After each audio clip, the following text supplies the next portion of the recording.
C'est ça qui a amené tous ces problèmes que nous avons aujourd'hui. Mais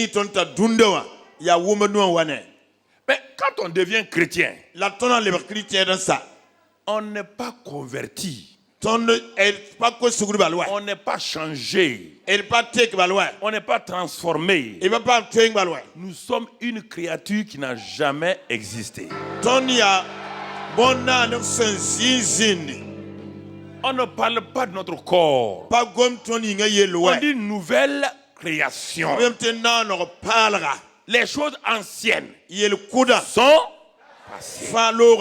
On ne parle pas de ton corps, ni de ton âme. On parle de ton esprit. Ton esprit est revenu à la vie. Et ton esprit se met à la première place pour dire maintenant à ton âme et à ton corps, le nouveau capitaine est arrivé. Ton esprit, dans lequel se trouve l'esprit de Dieu. Toi et l'esprit de Dieu, vous devenez un. Maintenant, le Saint-Esprit est ton esprit. Oh, c'est l'équipe la plus puissante. Si tu communies avec le Saint-Esprit, tu vas dire à ton âme, dans l'âme il y a quoi? C'est ça la volonté, les sentiments. C'est ça. Et tu vas dire à ton corps, tu dis soumets-toi. Parce que le corps est un esclave. Il doit obéir. Ton âme doit être restaurée. Et ton esprit, c'est lui qui est la locomotive. Mais si toi tu es converti et tu laisses ton âme te diriger, tu seras tout le temps découragé. Frères et sœurs, il n'y a pas de délivrance dans ça. Il y a la révélation qui apporte la victoire. On ne peut pas délivrer l'âme. L'âme n'est pas contrôlée par les démons. Tes 5 sens là, c'est la parole de Dieu qui va mettre de l'ordre dans tes pensées. C'est pourquoi il dit que tout ce qui est vrai, tout ce qui est honorable, tout ce qui est pur, soit l'objet de tes pensées. Si tu continues à utiliser tes pensées dans des choses obscures, tu n'auras jamais la victoire. Jamais la victoire. Jamais. Tu vas venir à l'église. On va prier pour toi. Un orateur va venir. Il va prier pour toi. Mais la semaine suivante, tu seras encore dans le chaos. Tu seras un drogué. Un drogué d'orateur. Chaque orateur amène sa drogue pour toi. Parce que tu n'as pas laissé la parole de Dieu réglementer ta vie. Tu ne t'es pas aligné sur Dieu. Tu as refusé d'être quelqu'un qui te met dans le rang de Dieu. Tu es tout le temps en dehors du rang de Dieu. Quand un orateur vient, pendant quelques jours, tu rentres dans le rang. Dès qu'il s'en va, tu es en dehors du rang. Tu ne peux pas avoir la victoire. Frères et sœurs, c'est la vie quotidienne. La vie quotidienne qui vous donne la victoire. Ça, c'est très important. Si vous ne saisissez pas cela, vous souffrez inutilement. Vous souffrez, vous allez à gauche, à droite. Les prophètes vont venir. Les prophètes ne peuvent pas changer la vie de quelqu'un. C'est la parole de Dieu. La parole de vie. C'est la parole qui transforme. Par le Saint-Esprit. Un prophète peut prophétiser sur toi. Ça ne se passera jamais. Rien ne se passera. Parce que toi-même, ton cœur n'est pas droit. Si le prophète pouvait changer la vie des gens, il y a longtemps, il aurait changé la vie des gens. Frères et sœurs, ce sont des canaux que Dieu utilise. Le pasteur, le docteur, le prophète, l'apôtre et l'évangéliste sont des instruments que Dieu utilise pour venir te révéler la parole. Mais il ne peut rien faire pour toi. C'est toi, lui-même, il lutte avec la parole. Il doit obéir à la parole. L'homme qui te parle là, moi là, je dois lutter tous les jours contre mes 5 sens. Quand je me lève le matin, tout mon corps dit je suis fatigué. J'ai dit à mon corps, un esclave ne commande pas son patron. J'ai dit à mon corps, tu n'es qu'un esclave. C'est moi L'homme est d'abord esprit, ayant une âme, vivant dans un corps. Alors que la plupart du temps, vous vous dites, l'homme est corps, âme et esprit. C'est totalement faux. Total. La mort vous montre ça tous les jours que c'est faux. Malgré ça, vous ne voulez pas croire. La mort vous montre, le cadavre est là. Tout le monde pleure. Le corps n'est pas là. Les yeux ne sont pas là. La bouche n'est pas là. Pourquoi vous pouvez parler? On dit il est parti. Qui est parti? Tous les jours, la mort vous parle. Malgré ça, vous ne changez pas. L'homme n'est pas corps. Le corps est l'enveloppe de l'homme. C'est pourquoi actuellement, quand tu parles là, tu dis moi. Quand tu dis moi là, on parle de ton corps.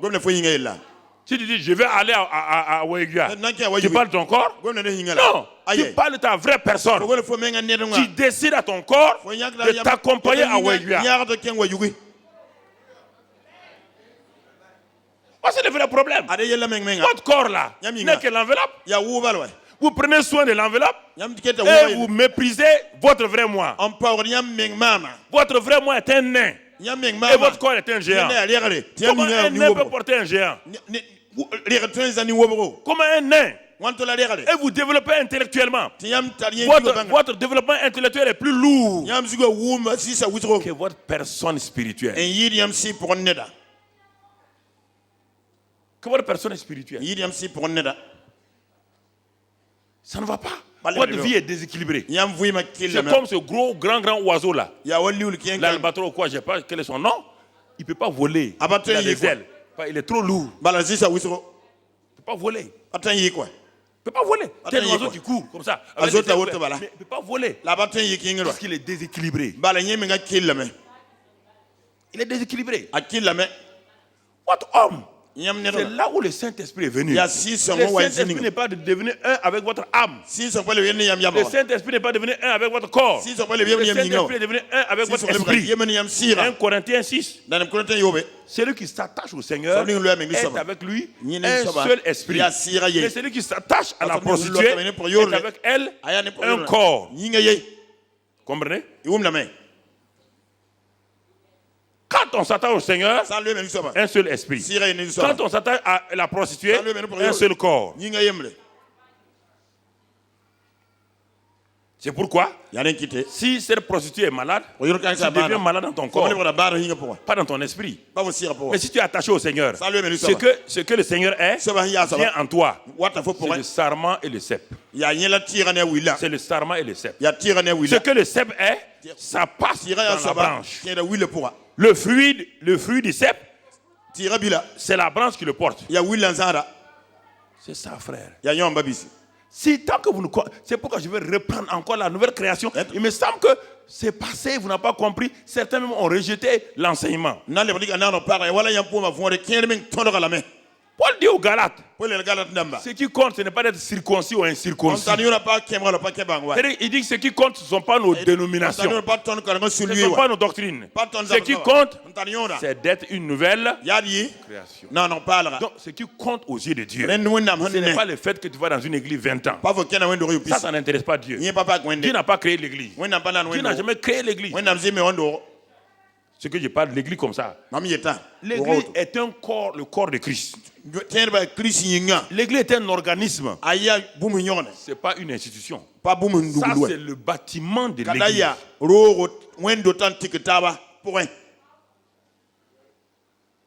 Donc, vous voyez, frère, si mon ventre refuse d'obéir à ce que je dis maintenant, mon ventre a des problèmes. Il ne peut pas se séparer de moi. Mes yeux sont en moi, dans mon corps là. Donc ils doivent se soumettre. Ils se soumettent. Si je dis je vais à Ouéguia, que mon ventre veut ou pas, il est un esclave. Il va aller à Ouéguia. Comprenez? Votre corps là n'est qu'un esclave. La Bible dit clairement, si l'esclave devient roi, il fait quoi? Un esclave qui devient roi, qu'est-ce qu'il fait? il devient très méchant. C'est pourquoi votre corps est méchant avec vous. C'est pourquoi il vous maltraite. Il vous dit bois whisky, tu bois. Il va coucher avec cette femme-là. Même si elle a sida, tu vas coucher. Tu couches et tu as sida. Votre corps dit maintenant, j'ai besoin de ça. Fais, tu fais.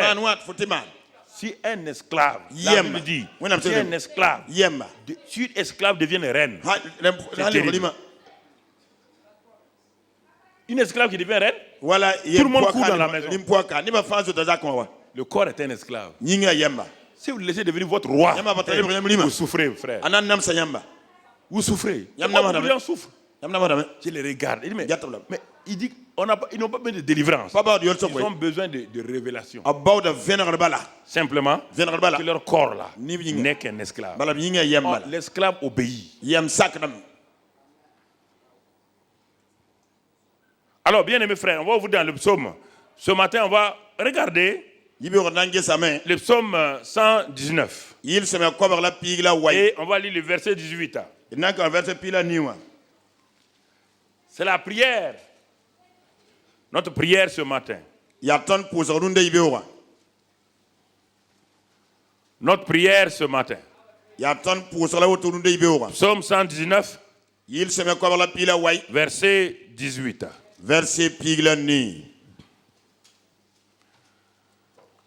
Vous ouvrez votre Bible, on va lire ensemble, c'est mieux.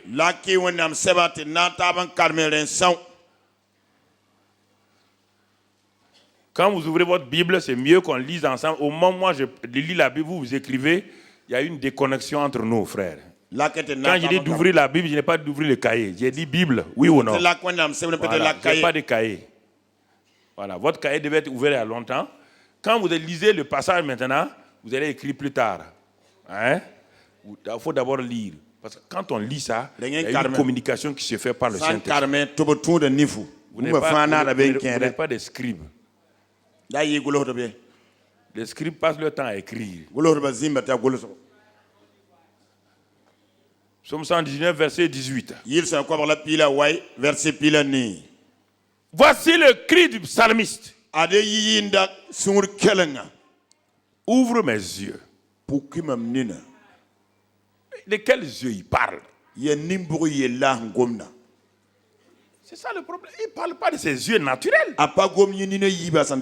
Ses yeux naturels sont déjà ouverts. Non. Ses yeux naturels sont déjà ouverts. Et il a cherché avec ses yeux naturels Dieu et il n'a pas trouvé Dieu. C'est pourquoi il est frustré. Il dit à Dieu maintenant, je suis fatigué. C'est ça, vous cherchez Dieu avec vos sens naturels. Vous ne le trouverez jamais. Dieu ne se trouve pas dans les sens, dans les 5 sens. Les 5 sens, c'est pour ces choses-là. Les 5 sens me permettent d'admirer ces fleurs. Mais les 5 sens-là ne me permettent pas de toucher Dieu.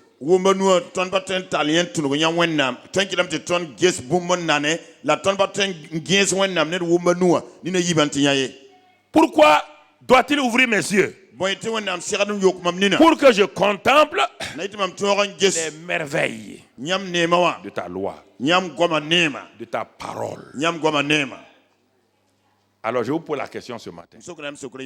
La Bible que vous avez dans vos mains là, la Bible, Dieu appelle ça merveille. Mais combien d'entre vous trouvez que c'est des merveilles?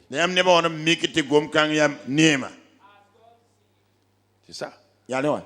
Combien de fois méditez-vous la parole là régulièrement? Combien de fois, quand vous méditez ça, vous prenez plaisir à ça? Votre Bible est fermée. C'est quand vous avez des problèmes que vous l'ouvrez. Si ce que le psalmiste dit ici là, le psalmiste dit, il y a des merveilles dans ta parole. Mais quand moi je les lis, je ne les vois pas. Mais j'ai vu les autres lire. Quand ils lisent, ils se réjouissent. Ils sont contents. Moi je suis frustré. La Bible est comme un fardeau entre tes mains. Certains ont changé la Bible avec la prière. C'est pourquoi ils ne prennent pas, ils prient, ils sont frustrés là-bas aussi. Ils n'ont pas les merveilles de la Bible. Alors ils sont des chrétiens au milieu. Ils ne savent plus s'ils doivent aller ici, ils doivent aller. Il y a des merveilles dans la parole de Dieu. Un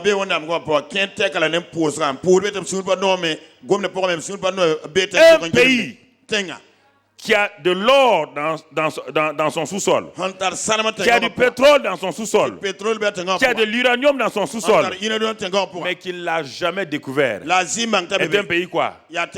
Pauvre. C'est pourquoi il est pauvre en quoi? Pourquoi il est pauvre? Pourquoi le pays est pauvre? Parce qu'ils n'ont jamais découvert ce qui est dans le sous-sol. Tout ce qui est dans la Bible, toutes les merveilles de la Bible, tu n'as jamais découvert ça. C'est pourquoi pour lire la Bible, c'est un problème. Un couple un jour, je vous ai déjà dit, un couple un jour vivait dans une ferme. Ils ont essayé d'élever des animaux. Mais l'herbe de la ferme là n'était pas de bonne qualité. Et le puits qu'ils ont puisé là, qu'ils ont creusé là, quand ils buvaient l'eau là, l'eau avait un goût bizarre. Ils ont lutté, ils ont cultivé pendant des années. Un jour leur cousin leur a dit que lui il est allé dans tel endroit du pays, que là-bas il y a de l'or en abondance, il y a du pétrole en abondance. Ils ont dit, on va vendre notre terrain. On ne peut pas rester dans la pauvreté. On va aller là-bas. Ils ont vendu leur terrain. Ils ont pris une partie pour aller faire des voyages touristiques d'abord. Après ça, ils sont allés pour trouver le cousin. Ils n'ont pas réussi. Ils sont revenus dans leur pays d'origine. Quand ils sont arrivés, ils sont allés sur leur ancienne ferme. Ils ont trouvé des murs qui ont été élevés. Ils ont trouvé des fils de fer barbelés. Ils ont trouvé des gardiens qui surveillent le terrain. Ils ont demandé à leurs voisins, leurs anciens voisins. Mais qu'est-ce qui s'est passé pour que ce terrain soit complètement entouré comme cela? Les voisins ont remué la tête en les regardant. Vous avez souffert pendant des années. Vous voulez être riche alors que vous étiez réellement riche. Ils ont dit, ah bon? Dès le moment où vous avez vendu le terrain, le nouveau propriétaire est venu. Il a eu les mêmes problèmes que vous. L'eau sentait mauvais. Ces bêtes ne pouvaient pas avoir beaucoup d'herbe. Mais le nouveau propriétaire ne s'est pas arrêté à un constat. Il est allé appeler des gens, des géologues, des spécialistes, de venir examiner pourquoi son terrain est comme ça. Quand ils sont venus creuser, ils ont regardé, ils ont dit aux nouveaux propriétaires, dans toute cette région-là, c'est le puits de pétrole le plus riche que tu as dans ta cour. Est-ce que le pétrole venait d'arriver?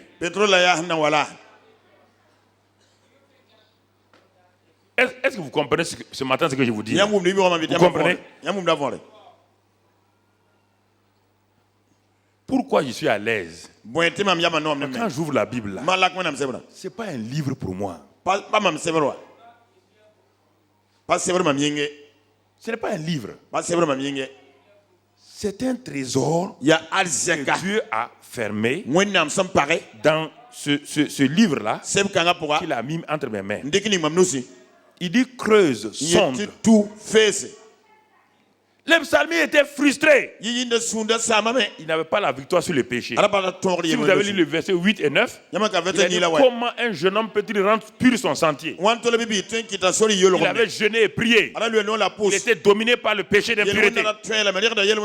Dieu lui répond là-bas. Dans ce verset déjà, c'est en se dirigeant d'après ta parole. Maintenant il continue.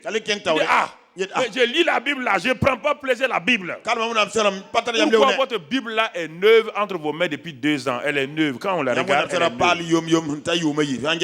Chaque année, moi, je change de Bible. Parce que j'ai tellement écrit dans ma Bible là, les révélations, que mes anciennes Bibles sont entassées comme ça. Toi, tu as la même Bible depuis 4 ans. Depuis 3 ans. Et les feuilles sont lisses. Tu la lis de temps en temps. Quand tu as des problèmes au service, dis à ta femme, amène la Bible. Tu ne vas rien trouver. Tu es un chercheur d'occasion. Ce sont les chercheurs permanents qui découvrent. Pas les chercheurs d'occasion. Non. Un chercheur, c'est un homme qui prend plaisir à ses recherches. Il est enfermé dans son laboratoire parce qu'il sait qu'il y a des merveilles pour le monde. Le jour qu'il trouve, il sort avec ça. Et on lui donne un prix, le prix Nobel. Jésus a plus qu'un prix Nobel pour vous. Mais pourquoi vous ne prenez pas le temps? Il dit, ouvre mes yeux. Il y a des merveilles. Il y a des merveilles. Vous lisez la Bible avec votre cerveau. Vous cherchez des fautes de grammaire, des fautes de syntaxe et quoi. Ah, mais ceci. Mais si c'est ça là, vous ne prendrez jamais plaisir à la Bible. Jamais. Souvent les chrétiens sont comme à la période de Noël. Noël 31 janvier. Il y a 2 groupes d'enfants. Il y a les enfants qui n'ont pas d'argent. Ils s'en vont regarder à travers les vitrines. Tous les jours, ils sont dans le commerce. Ils regardent les petits trains, les petits avions à travers la vitre. Ils regardent les poupées à travers la Bible, la vitre. Et puis ils s'en vont à la maison. Ils rêvent. Ils ont des trains. Ils rêvent. Ils ont des poupées. Mais un autre enfant vient. Il ne regarde pas la vitre. Il rentre dans le magasin. Il dit, je veux ça. Je veux ça. Je veux ça. Et il sort les mains chargées. C'est les 2 sortes de chrétiens. Qui regardent de loin ce que Dieu a fait. Et certains rentrent et s'emparent. Et s'en vont et les laissent. Ils ont les mains vides. Ils sont frustrés. Ils sont découragés. Les gens viennent derrière eux. De nouveaux chrétiens viennent. Ils ont des choses. À la fin, ils disent, mais est-ce que c'est vraiment la vie chrétienne? Cet enfant qui est derrière la vitre là, est-ce que les jouets là sont réels ou pas? Mais est-ce qu'il les a? Mais l'autre qui vient, qui prend là, est-ce qu'il sort, il sait que les jouets sont réels, oui ou non? C'est ça que la Bible dit. Ouvre mes yeux pour que je contemple les merveilles de ta parole. Ouvre mes yeux. Ouvre mes yeux pour que je contemple les merveilles de ta parole. Dieu va l'exaucer. Dieu l'exauce. Proverbe 29, verset 18. Proverbe 29, verset 18. Ouvrons notre Bible là-bas encore. Proverbe 29, verset 18. 29, 18. Là aussi, qu'est-ce que le grand Salomon nous dit? Il dit, quand il n'y a pas de révélation, quand il n'y a pas de révélation ou de vision, c'est la même chose. Le peuple est sans frein. Heureux s'il observe la loi. Son père David dit, ouvre mes yeux pour que je contemple les merveilles de ta parole. Le fils Salomon dit, Papa David, tu as raison. Car là où il n'y a pas de révélation, le peuple est sans frein. Il ne peut même pas observer la parole.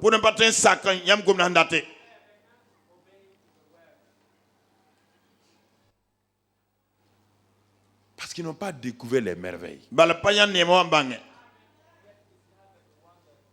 Quand quelqu'un croit que la fornication est supérieure à la sainteté, c'est qu'il n'a jamais découvert la parole. Il n'a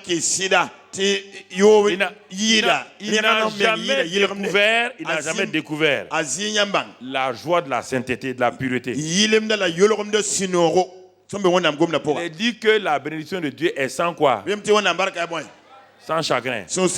La fornication n'est pas sans chagrin.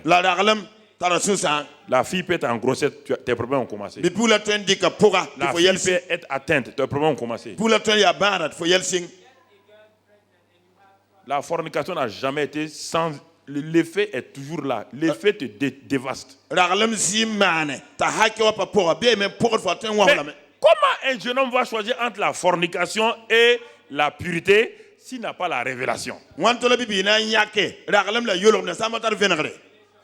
Comment il va faire? Les 5 minutes de plaisir de la fornication peuvent coûter l'éternité. L'éternité dans ta vie. J'en parle ici, les gens ne croient pas. C'est quand maintenant les filles ont été flattées, elles sont en grossesse, et que les gens fuient les laisser, qu'elles veulent venir me voir. En ce temps, je ferme ma porte. Si vous n'avez pas écouté la parole dans le temple, vous n'avez pas droit à mon bureau là, en privé. Si vous ne m'écoutez pas ici, je vous ferme la porte au bureau. Ça c'est clair, c'est pas la peine de me voir. Si quand je viens ici en tant que représentant de Dieu, je viens de la part de Dieu, je viens vous parler, vous méprisez ce que je vous dis. Vous voulez voir l'homme Karambiri au bureau, je refuse. Vous insultez mon Dieu. Et apprenez ça une fois pour toutes. Apprenez ça une fois pour toutes. Si vous êtes dans la faiblesse, je vous reçois. Si vous avez essayé de marcher, vous n'avez pas pu, je vous reçois. Mais méprisez la parole de Dieu officiellement et venez me voir moi, un simple homme, dans mon bureau. Je peux faire quoi pour toi?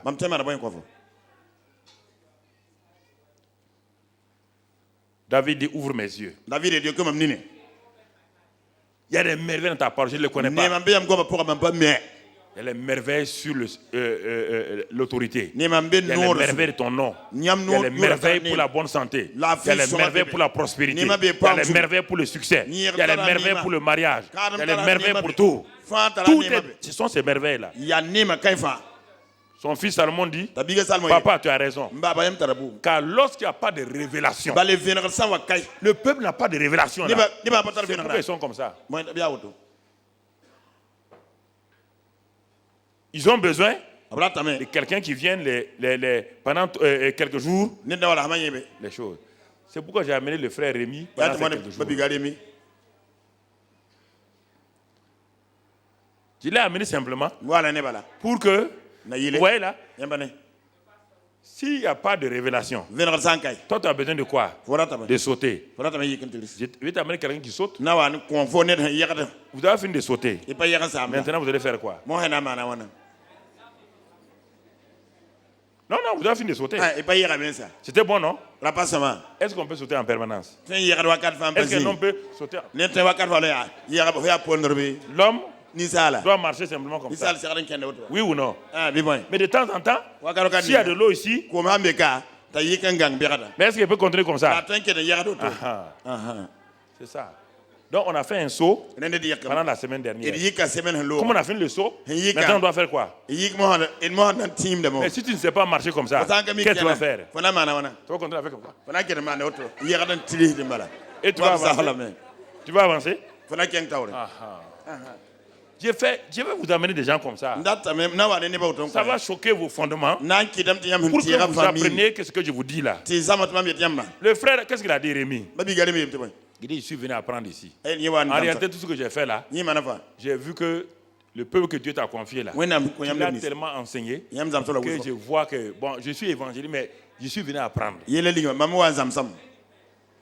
Il a dit, tout le monde a prié pour lui. Il a dit qu'il n'a jamais vu un groupe musical comme le nôtre. Il a dit, Étienne, prie pour moi. Il a dit qu'il n'a jamais vu un docteur comme le pasteur Paré. Il a appelé Paré de venir prier pour lui. Tout le monde, tout ce qu'il a vu ici là, les enfants là, il a dit de prier pour lui. Quand je l'ai rencontré, et maintenant, c'est la dernière prière. Prie pour moi maintenant. Pourquoi? Il m'a dit ce qu'il a découvert là. Si les gens savaient ça, lui-même n'allait pas venir ici. Il dit, mais j'ai fait exprès pour que tu viennes. Si vous continuez à ne pas marcher normalement, je vais vous amener quelqu'un qui va venir un jour faire comme ça. Voilà. Je vais vous amener quelqu'un aussi. Pendant une semaine, vous allez tous faire comme ça. Que vous aimez, vous n'aimez pas, vous allez faire comme ça.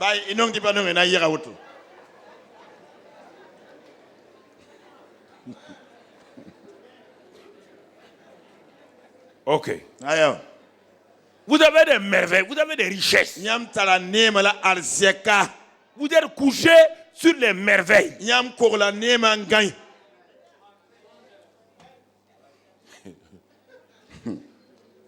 Comme deux enfants, j'ai lu un livre il y a longtemps. Il y a un enfant sur la colline. Il y a un enfant dans la vallée.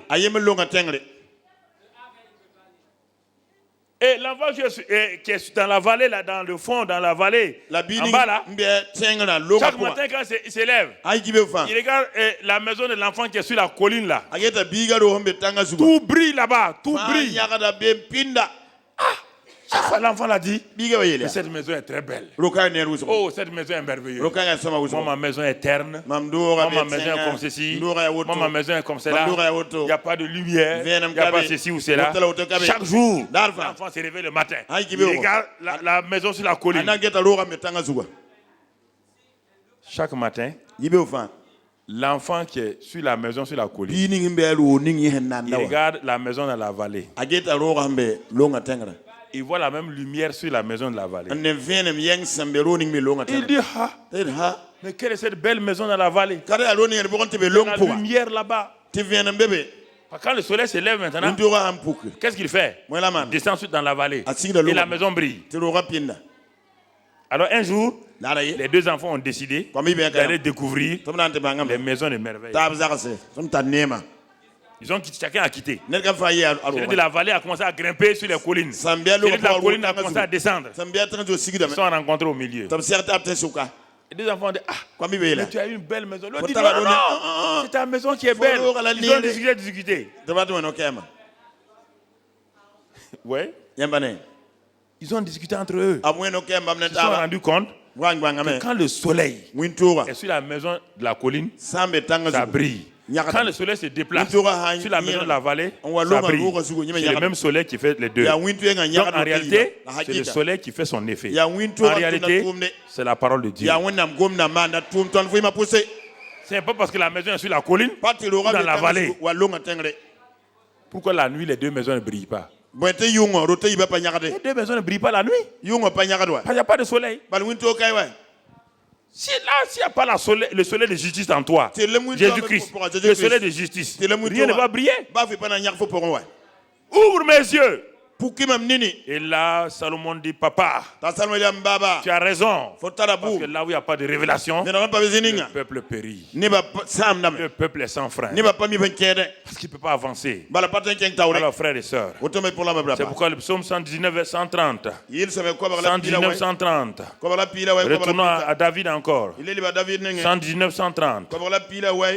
Et qu'est-ce qu'il nous dit dans ce passage? 119, 130. Il dit, la révélation de tes paroles est claire. Elle donne de l'intelligence aux simples. Papa David dit, Salomon, tu as raison. Car la révélation de les paroles de Dieu est claire. Elle donne l'intelligence aux simples. Ouais, frère. Révélation entre un père et un fils. Révélation complémentaire. Ouvre mes yeux. Le fils dit, tu as raison. S'il n'y a pas de révélation, on est sans frein. Le père lui répond. Effectivement, là où il y a, Seigneur, la révélation des paroles est claire, elle donne l'intelligence. Alors, les yeux que tu as Mais comme tu n'es qu'un homme sensuel, c'est-à-dire que basé sur les 5 sens, tu ne sais pas que dès le moment où tu es né de nouveau, tu as des nouveaux sens qu'on appelle les yeux spirituels, la bouche spirituelle, les oreilles spirituelles. Donc tout ça là, tu n'es pas conscient de ça. Faut comme il faut on parle, faut tada, woman nous parle si pour un nini, non pour un nini, faut même que faut que ça rien. De la manière dont tu as été fait les études de philosophie, quand tu deviens chrétien, tu veux utiliser les mêmes principes pour approcher Dieu. On ne peut pas approcher Dieu. Dieu n'est pas un principe philosophique, ni un principe agronomique, ni minier. De la même manière que tu es ingénieur, tu as fait tes études brillamment là. On ne peut pas connaître Dieu brillamment comme ça. Dieu se connaît par révélation.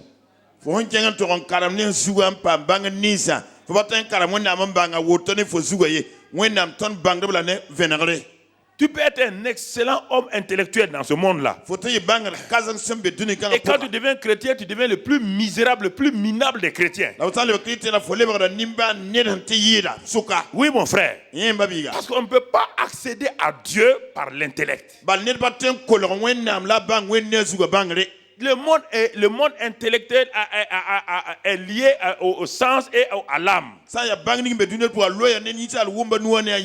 Dieu est esprit. Et c'est en esprit et en vérité qu'on peut le connaître. Que Jésus a dit à la Samaritaine. Il dit c'est un esprit. Et par la parole de vérité qu'on peut adorer Dieu. Adoration veut dire découvrir Dieu dans sa gloire. Découvrir qui il est. Ce n'est pas par l'intellect. C'est par la révélation. Que Dieu qui est esprit, ton esprit découvre Dieu. Tu ne peux pas dire j'ai senti Dieu. Tu n'as senti que les effets de Dieu, mais ce n'est pas Dieu. Ne te trompe pas. On ne sent pas Dieu comme ça. On sent l'odeur de sa présence. Spirituellement. C'est pourquoi tu trembles quand l'onction de Dieu vient sur toi. Mais ce n'est pas Dieu lui-même.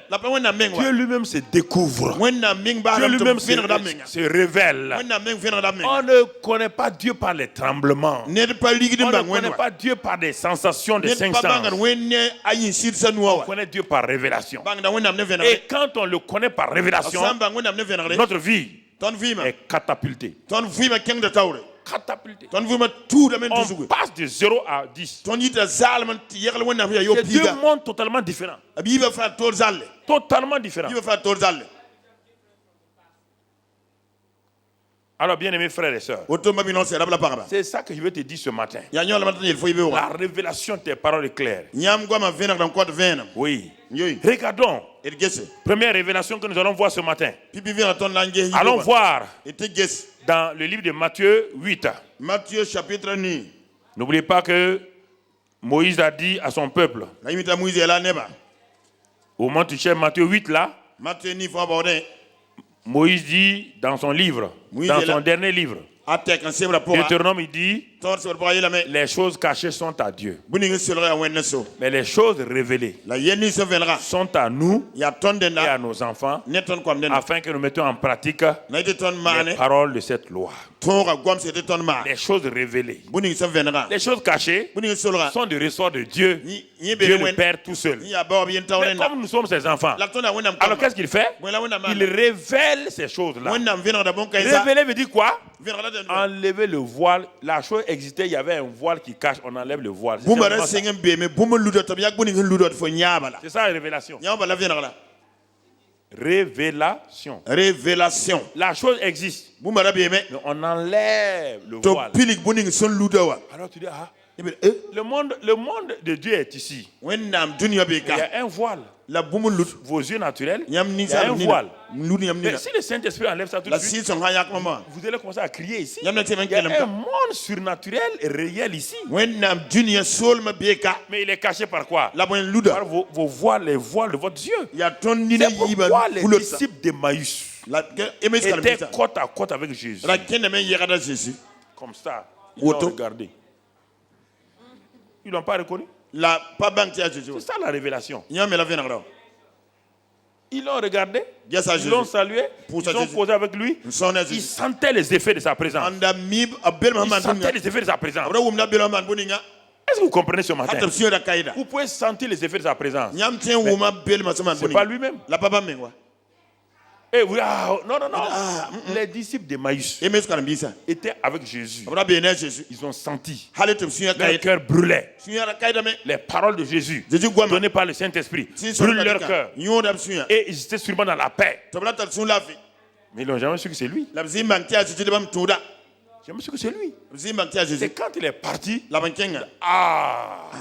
C'était lui. Mais pourquoi on ne l'a pas reconnu? Parce leurs yeux étaient fermés. Leurs yeux étaient fermés. C'est pourquoi les gens luttent. Le christianisme n'est pas une religion. Le christianisme est une vie. S'il n'y a pas ça là, si cette vie-là, tu n'as pas eu la révélation, tu ne seras jamais changé. Tu vas trouver normal de mentir. Tu vas trouver normal de voler. Tu vas trouver normal de commettre adultère. C'est normal. Parce que les 5 sens ont besoin de ça. Tu peux gêner. Ça ne change pas les 5 sens. Les 5 sens, ils veulent satisfaire leurs besoins. Tu entends? Ils veulent satisfaire. C'est l'esprit qui domine donc les 5 sens.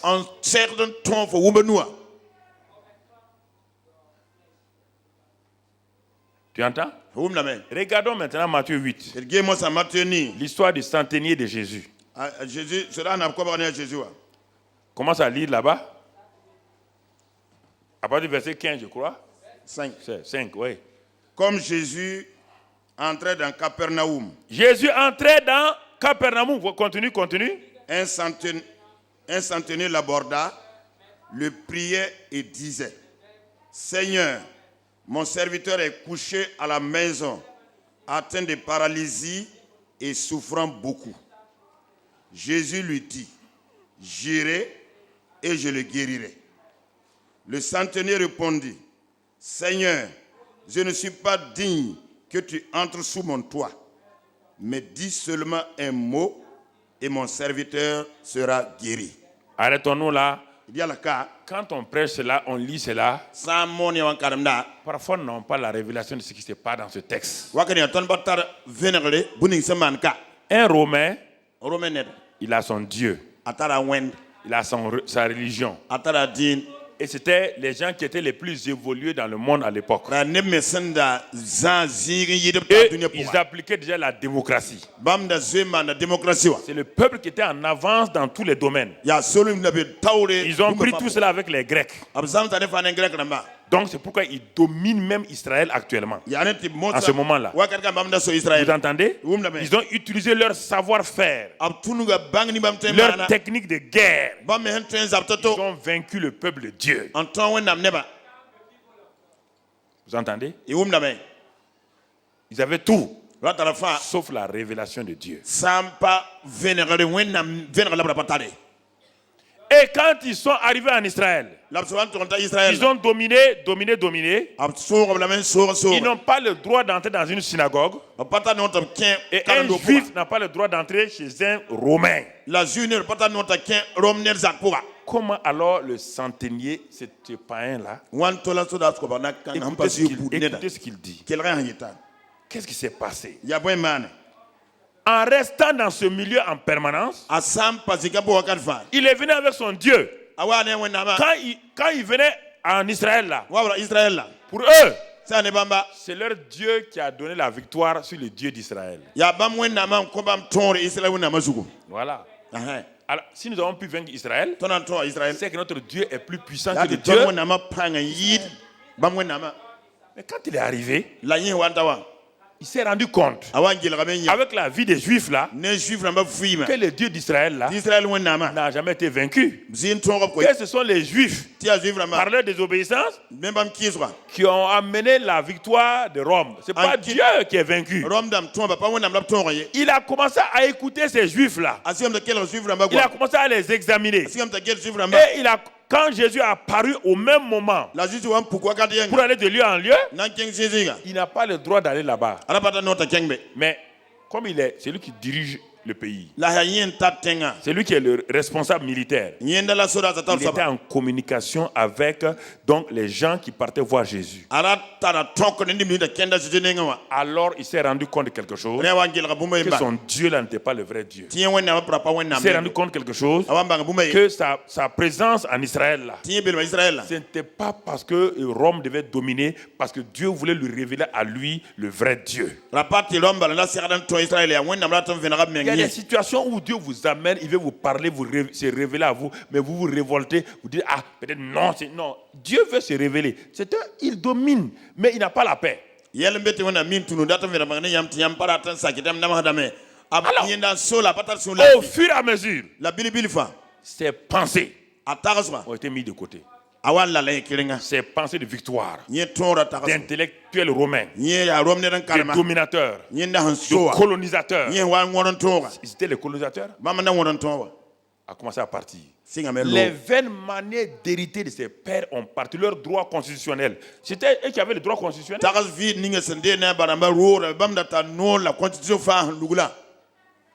C'est ça. Mais il a vu que ça. Il a vu que malgré ça, le fait qu'il dominait là, il n'avait pas la joie que les Juifs avaient. Il a commencé à mettre ses propres pensées de côté. Et il a commencé à chercher à aligner ses pensées sur le peu de renseignements, d'informations qu'il avait sur les Juifs. Et quand Jésus est apparu maintenant, quand il a entendu les miracles et tout, il est arrivé à la conclusion que Jésus est un genre de dominateur plus que César. Écoutez frères, c'est cette révélation qui vous affranchit.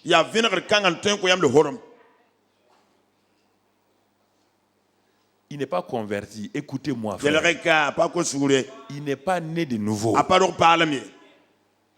Mais la révélation qu'il a simplement là, il a compris.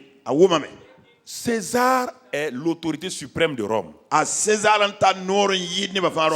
lui a délégué à lui, centenier, le pouvoir, la procuration, le pouvoir délégué. Et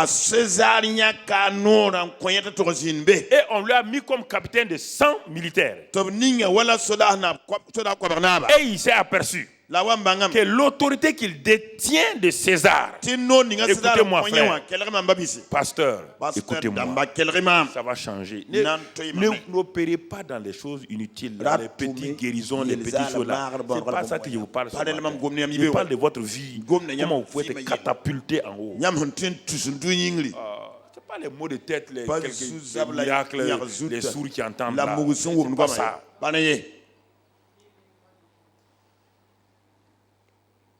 Il va découvrir quelque chose. Il a fait une analyse entre lui, son système et Jésus. Mon roi est César. Il m'a donné le pouvoir de devenir en Israël. Il m'a donné des militaires. Il m'a établi. Aucun militaire ne voit César. On voit César à travers qui? À travers moi. Quand j'ai dit au nom de César, soldats, marchez, les soldats marchent. Quand j'ai dit au nom de César, courez, les soldats courent. Est-ce que les soldats voient César? Mais qui est le représentant de César? Le capitaine là. Et les soldats? Alors, le centenier a dit, si moi qui suis un homme, je suis sous l'autorité de César. César est jusqu'à Rome. Mais quand je donne des ordres ici, aucun militaire n'a contesté. Ils obéissent.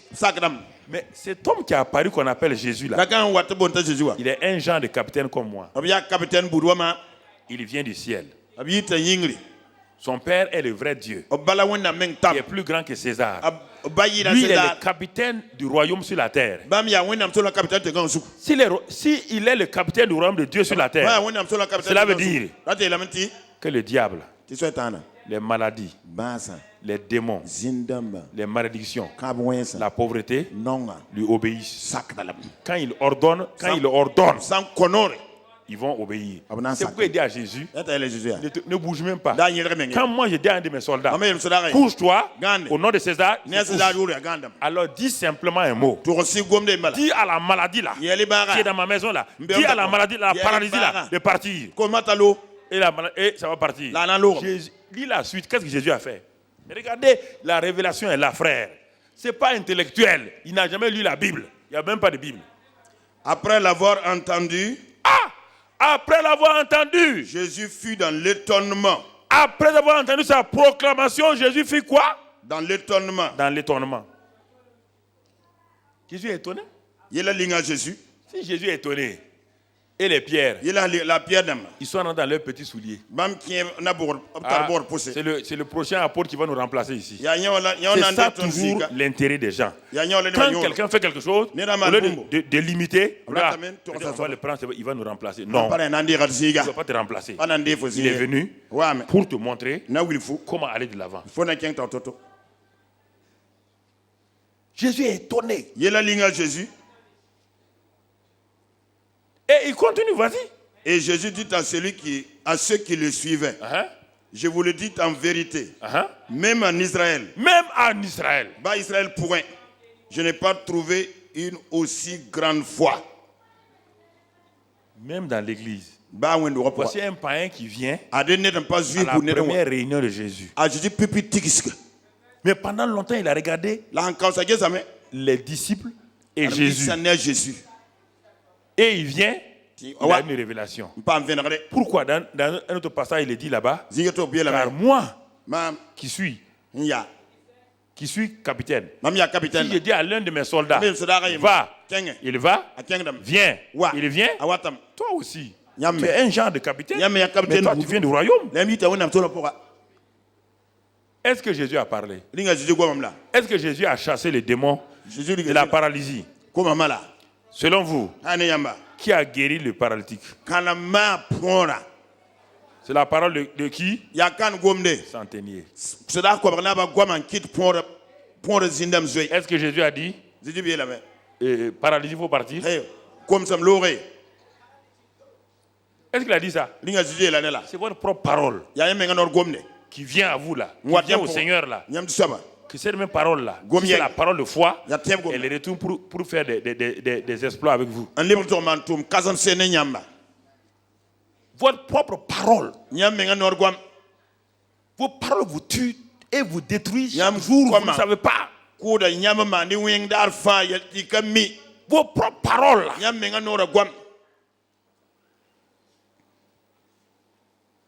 Mais quand je dis ça, je suis étonné quand je vous vois, la plupart d'entre vous, vous êtes dominés par vos propres paroles de pensée. Votre problème, ce n'est pas le diable. Votre problème, ce sont vos pensées et vos paroles. Vous êtes tellement négatif sur vous-même et sur les autres que Dieu ne peut rien faire. Vous empêchez Dieu d'agir dans votre vie. Par les paroles que vous dites, ne peut pas, le ciel se détourne. On n'a qu'à mener n'importe. Jésus n'a qu'à venir ici. Jésus est parti à Nazareth. Les paroles des Nazaréens ont bloqué les miracles. Vous ne croyez pas qu'un homme a une onction plus que Jésus? Jésus de Nazareth est parti à Nazareth. Les Nazaréens ont dit, tu n'es que le fils de Marie et de Joseph. Ça veut dire que tu ne peux pas faire de miracles ici. Effectivement, il n'a pas pu faire de miracle. Jésus a essayé de guérir les aveugles. Il a essayé d'ouvrir les oreilles des sourds. Il n'a pas pu. Et il était étonné. Avec les centeniers, il était étonné. Avec les Nazaréens, il était étonné. Un étonnement positif, un étonnement négatif. Pourquoi? Les Nazaréens avaient leurs pensées bloquées.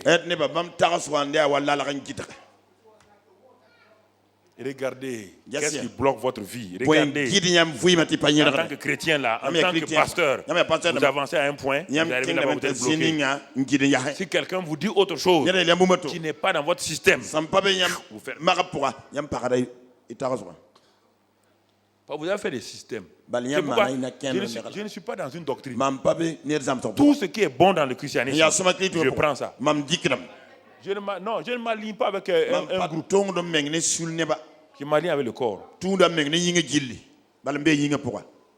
Comprenez? Je ne me soumets pas à la doctrine de l'Église. Dès le moment où vous raisonnez, ça fait 10 ans, on n'a jamais vu ça. Tu ne verras pas tout dans ce monde. Et tu ne peux pas tout voir. Sachez-là. Tu n'as jamais vu la neige. Mais la neige existe. Quand nous sommes allés en France, on a écrit dans nos villages. On dit, on marche sur la glace. Les gens du village ont dit, l'enfant est mort trop. Glace qui est dans le frigo là. Il y a glace partout. Tu vois? Les enfants les mentent. Comme nous on ne voit pas en France là, il veut venir nous mentir. Ils n'ont pas cru. Quelqu'un qui part tous les jours, on enlève glace dans un frigo. Et maintenant, toi, tu dis que la glace là, c'est partout. Donc, la France, là, c'est un frigo, non? Non, ils ne croyaient pas. Quand on venait en vacances, on leur disait ça. Les gens se lèvent et disent, les enfants, là, ils mentent quoi. Il y a des choses, quand je vous dis, vous croyez que je mens. Vous n'avez pas vu la glace. La glace existe. Le royaume des cieux est ici. Tu ne le vois pas. Il est ici.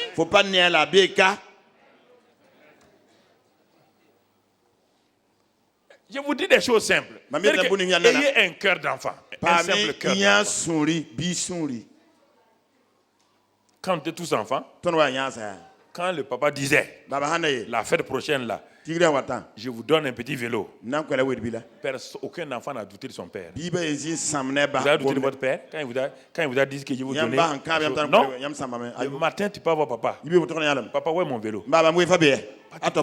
Tu crois à ton père. Si vous croyez à un père qui peut mentir, qui n'a pas les moyens, et le Dieu qui a les moyens, le Dieu qui ne ment pas, il vous parle. Vous êtes en train de faire comme ça, il vous laisse de côté, il tourne son dos, il va ailleurs, il cherche quelqu'un d'autre. Dieu est à la recherche de quelqu'un qui va l'honorer. Dieu cherche quelqu'un qui va lui dire, enfin, toi tu ne mens pas. Voici le vrai problème. Le problème, ce n'est pas votre prière. Le problème, ce n'est pas le jeûne. Le problème, c'est de savoir si vous croyez ce que Dieu vous a dit. Si vous avez la révélation, ce que Dieu vous a dit, Dieu va agir.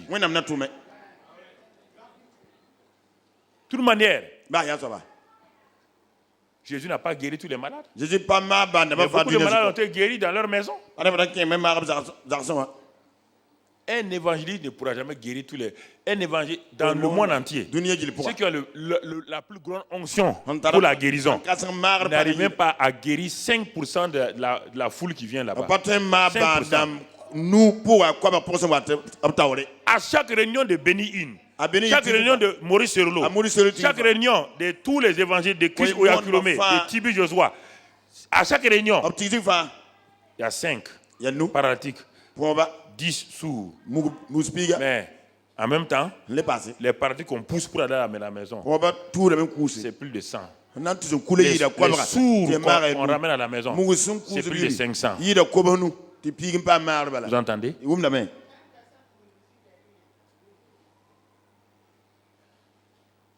C'est ça. Donc, frère, Jésus n'a pas guéri tout le monde. Il y a des gens qui étaient guéris simplement à la maison. Par l'enseignement qu'ils avaient reçu. Qui ils sont? Qui ils sont? Qui tu es? Tu peux être guéri dans ta maison, dans ton lit là. Délivré dans ton lit. Dans ton lit.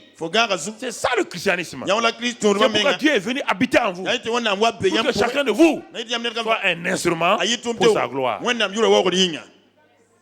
On n'a plus besoin de prédicateurs, de champions. On a besoin de savoir que nous-mêmes nous sommes les champions. Écoutez, frères et sœurs, c'est très important. Bon, ce matin, je vais couper mon message. Parce je vais couper, je vais aller directement à un passage. Regardons maintenant. Parce qu'il y a beaucoup de choses à dire, mais je ne veux pas trop. Regardons la révélation de la croix. Regardons la révélation de la croix. Le jour où Jésus est mort à la croix, écoutez attentivement. Il y avait plusieurs groupes qui regardaient l'événement de la croix.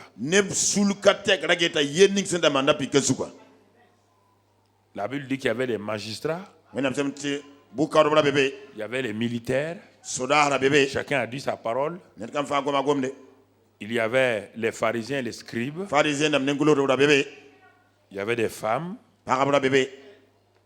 il y avait les disciples de Jésus. Si après ils ont fui, il y avait les disciples de Jésus. Il y avait la population de Jérusalem. Tous regardaient la croix, l'événement de la croix.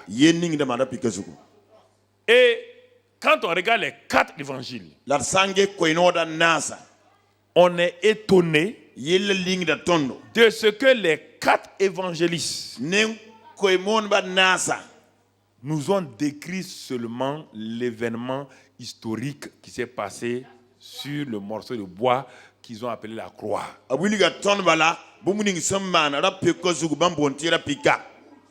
Écoutez-moi très bien. Les 4 évangélistes, aucun n'a eu la révélation que c'est Jésus qui mourait là. Mourait pour les péchés du monde. Lisez votre Bible. Si je vous dis que c'est faux, si vous trouvez ça, je démissionne. Je ne suis plus pasteur.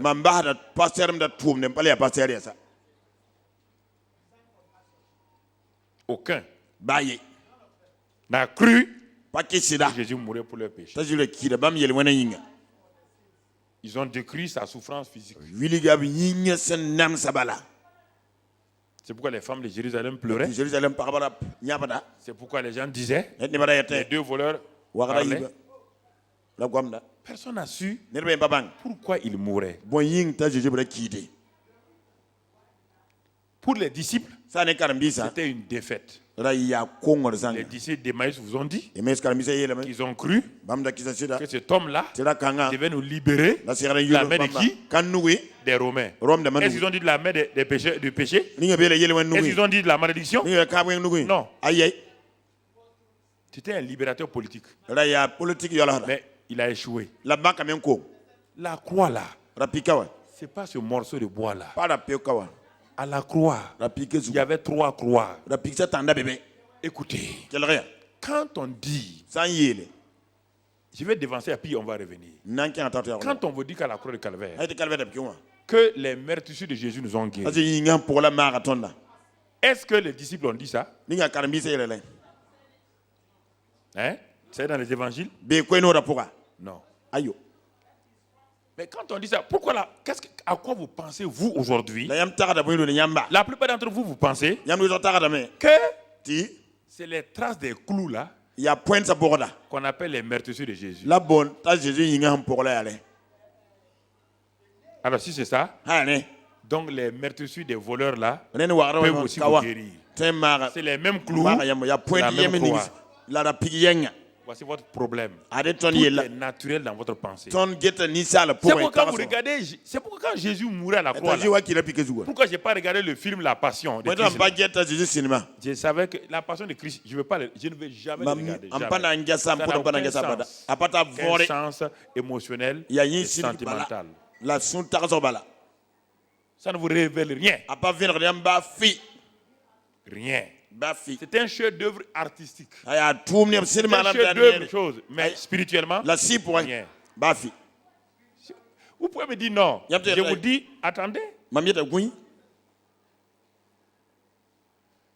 Quand vous regardez la croix, quelque chose s'est passé. Et la phrase qui devait parler à tout le monde, mais que personne, les gens ont fait inscrire, que personne n'a saisi. C'est cette phrase qui dit, mon Dieu, pourquoi m'as-tu abandonné? Mais tout le monde a compris à l'envers. Et deuxièmement, Deuxième phrase. Père, pardonne-leur car ils ne savent ce qu'ils font. Ces deux phrases-là, aucun des évangélistes n'a expliqué ça.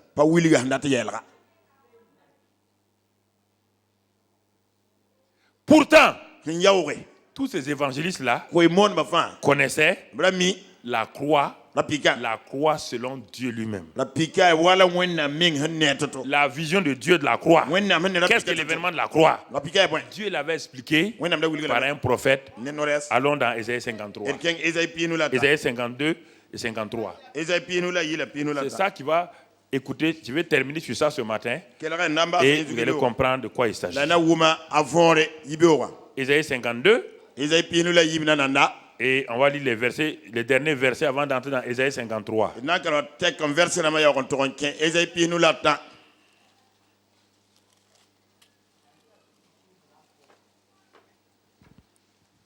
Tu lis à partir du verset, tu lis le verset 13. Verset 13. Voici, mon serviteur prospérera.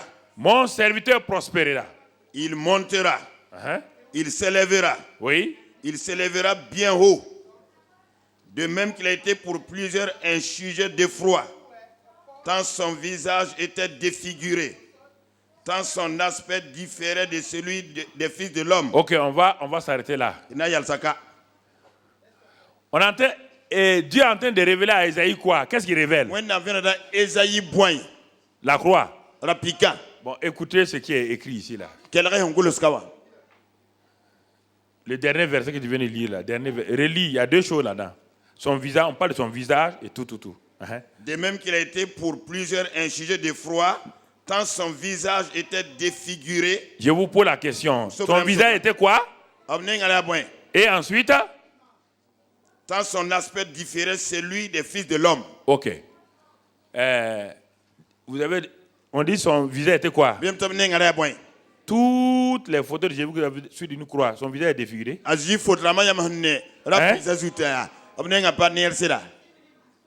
qu'il ne ressemble pas à un fils de l'homme? Mais pourtant, Dieu dit pourquoi son visage était défiguré. Parce qu'il est devenu péché. C'est ça, non? Mais est-ce qu'un évangéliste a écrit ça? Les Jésus qu'on vous présente toujours, son visage est normal, non? Oui ou non? Son visage était défi. On parle de quel visage? Dieu parle de l'esprit, des choses spirituelles, et tout le monde parle des choses physiques. Ce n'est pas les meurtrissures physiques de Jésus qui nous ont guéris. Parce que la maladie n'est pas physique. La maladie physique n'est que la manifestation de ce qui est spirituel. C'est pourquoi quand on dit vous êtes guéri, il y a la douleur. Mais la Bible dit vous êtes guéri. Vous dites, si j'étais guéri, pourquoi il y a la douleur? C'est ça le problème là. La maladie pour vous est physique. La manifestation physique, les symptômes là. Ce que le laboratoire a dit là, ce que la radio a dit là, ce n'est que la manifestation. La maladie est venue quand sur la terre? Dites-moi. Est-ce que Adam et Ève pouvaient être malades? Est-ce qu'ils pouvaient mourir? La maladie et la mort sont rentrées quand? Par quelle porte? Du péché. Le péché est physique. Il est quoi? C'est la nature de qui? Satan. Son visage était défiguré. Son aspect n'avait rien à voir avec le fils d'un homme. Il était vu comme un monstre. C'est pourquoi, quand vous lisez Jean 3, là, vous êtes étonné. Pourquoi? Il y a eu un passage de Jean 3 qui vous choque. Qui peut me dire quel est le passage qui le choque quand il lit là? Quel est le passage qui te choque? Dans Jean 3, là. Tout le chapitre, hein? Quel est le passage qui te choque dans Jean 3? Hein? Serpent. Vous n'osez pas croire à ça. Vous n'osez pas croire. Si c'était quelqu'un qui a dit, on ne va pas dire. Jésus dit que de même que Moïse a élevé le serpent. Serpent c'est qui? C'est la nature de qui? Jésus est devenu péché. Il a pris quelle nature? Pour aller en enfer. Qui va en enfer? Vous comprenez? Il faut que votre pensée là soit choquée. Si Jésus n'est pas allé en enfer, je ne peux plus aller en enfer. Que tu veux pas, je ne peux plus aller en enfer. Vous ne dites pas en enfer parce que vous partez vous-même en enfer volontairement. Un chrétien qui est né de nouveau ne peut plus aller en enfer. Et les gens ne croient pas, les théologiens nous font croire, ils nous font croire qu'on peut aller en enfer. Ils vont aller en enfer comment? La nouvelle création va aller en enfer comment? Puisque Jésus-Christ est devenu péché, il est parti où? Pendant 3 jours. Est-ce qu'il y avait l'espoir sur la terre? Le 3e jour, quand le tribunal de Dieu a dit je suis d'accord sur ce que Jésus a fait, le prix qu'il a payé, maintenant les hommes sont sauvés, toute la terre a fait quoi? Toute la condamnation est partie. Oui ou non? Et Jésus a dit à Satan, donne-moi les clés maintenant. Les clés qu'Adam t'a données là, donne-moi. Il est sorti. Et qui a les clés de la mort et du séjour des morts? Jésus. Et Jésus va t'envoyer, toi qui es né de nouveau en enfer.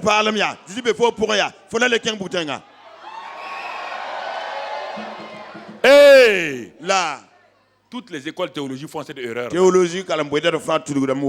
L'enfer a été créé pour le diable, c'est quiconque va en enfer va volontairement. Les clés de la mort et du séjour des morts sont dans la main de Jésus. Et Jésus est en toi. Il va s'envoyer toi-même en enfer. N'essaie pas de raisonner. C'est la Bible qui le dit. Je vais le développer la semaine prochaine. Écoute-moi. Et regarde encore. C'est pas fini. Allons dans Ésaïe 53. Commence à Ésaïe 53, verset 1. Écoutez ce que la Bible dit. Écoutez ce qu'il dit. Lisez avec moi. Qui a cru à ce qui était annoncé? Alors ce matin-là, qui croit? C'est ça que je veux dire. Voici la parole que Dieu a annoncée. Que le visage de Jésus était défiguré. Il ne ressemblait plus à l'homme. Et Dieu s'arrête et dit, mais qui a cru à cela? Les théologiens ont dit, on ne croit pas. Les évangéliques ont dit, on ne croit pas. Les pentecôtistes ont dit, on ne croit pas. Les méthodistes ont dit, on ne croit pas. Qui va croire? Il n'a pas dit qui. Quels sont ceux qui ont cru? Qui cherche un individu? N'ayez pas peur de quelqu'un. Dieu cherche un individu. Si vous devez être seul, soyez seul avec Dieu. Qui a cru? Continue. Qui a cru? Qui a reconnu le bras de l'Éternel? Qui a reconnu le bras de Dieu? Donc, ce qui va être annoncé là, la suite d'Ésaïe 53 là, c'est le bras de qui est en action? Qui est en train d'agir? Satan. C'est Satan qui a amené Jésus à la croix. Mon ami, Satan peut te sauver en envoyant Jésus à la croix. Donc, en ce moment, si Satan a fait ça, donc Satan est quoi? Sauveur. Vos pensées évangéliques là, il faut les changer maintenant. Pas de pensées bibliques. Qui a reconnu le bras de Dieu? Personne. Regarde, lis la suite. On va le voir ce matin. Il s'est élevé devant lui comme une faible plante. Jésus s'est élevé comme une quoi? Une faible plante. Est-ce que Jésus était faible? On parle de quel Jésus? Celui qui est devenu péché là. Jésus était faible? Pendant 33 ans, il était faible? On dit qu'il est faible. On te parle de la rédemption. Le chapitre 53 te parle du salut. On te montre comment Jésus était maintenant. Il a été défiguré, déformé. C'est pourquoi il est faible. C'est pas fini. Lis la suite. Comme un rejeton qui sort de quoi?